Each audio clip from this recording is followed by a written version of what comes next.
Top quality और consistent performance के लिए सिर्फ सिल्वर पंप। टॉप क्वालिटी और कंसिस्टेंट परफॉर्मेंस के लिए सिर्फ सिल्वर पंप, नाम याद रखना। ताई काय सांगणार, समाज कल्याणचा पेपर आहे, तुम्ही बाहेर गावून आले, कुठून आले, काय काय नाव आहे आणि कशासाठी आलेले? माझं नाव आकांक्षा दगडू शिंदे, मी छत्रपती संभाजीनगरहून आले आणि मुलगा लहान सोबत आहे, तरी पण मी 8:28ला गेटवर असताना सुद्धा गेटवर कोणी नव्हतं, मी पळत आले आणि 2 गेट असल्यामुळे कन्फ्युजन झालं।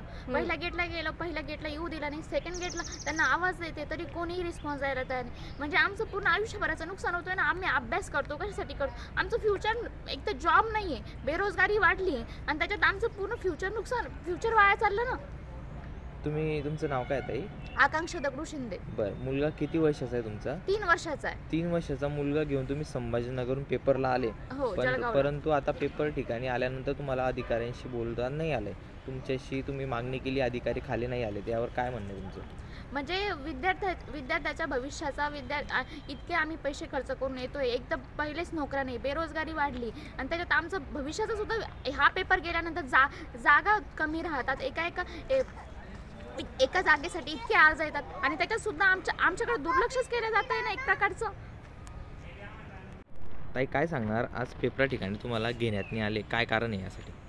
फक्त 1 मिनिट लेट झालाय म्हणून आमचा पेपरला आम्हाला मध्ये एंट्री दिली नाही त्यांनी। विषय असा आहे, हा पेपर कोणत्या पदाचा आहे? समाज कल्याणच्या गृहपाल पदाचा पेपर आहे। बरं, तुम्ही कुठून आले ताई? पाचोरेहून आली दादा। बरं, आणि गेटावरती किती वाजता गेट बंद झालं होतं? माझ्या समोर गेट लॉक केलं, मी रोडावर ऑटोने उतरली आणि गेट लॉक झालं इकडे, मी तरी पळत आली। तुम्ही त्यांना विनंती केली होती का? इकडून आवाज दिले आम्ही, तरी सुद्धा आमच्याकडे कोणीच लक्ष दिलेलं नाहीये। या संबंधित अधिकारी खाली आले का? कोणीच खाली आलेलं नाहीये। तुम्हाला सर्वांनी सहकार्य केलंय का भावना? कोणीच सहकार्य केलं नाही, कोणीच आमच्या गेटपर्यंत आले नाही। आम्ही आवाज दिले, गेटवर आवाज दिला, कोणीच आलेलं नाही, एकही जण आलेलं नाही। कुठेतरी दिरंगाई होते का असं वाटतं का तुम्हाला? दिरंगाई म्हणजे काय? कॅन्डिडेटचा काही विचारच केलेला नाही की एका मिनिटासाठी कॅन्डिडेटचा काही आयुष्याचा प्रश्न असतो सर।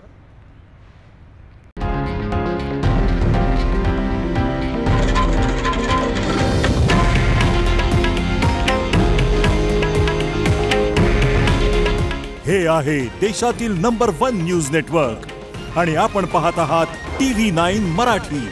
काळजी तुमची, हित महाराष्ट्राचं।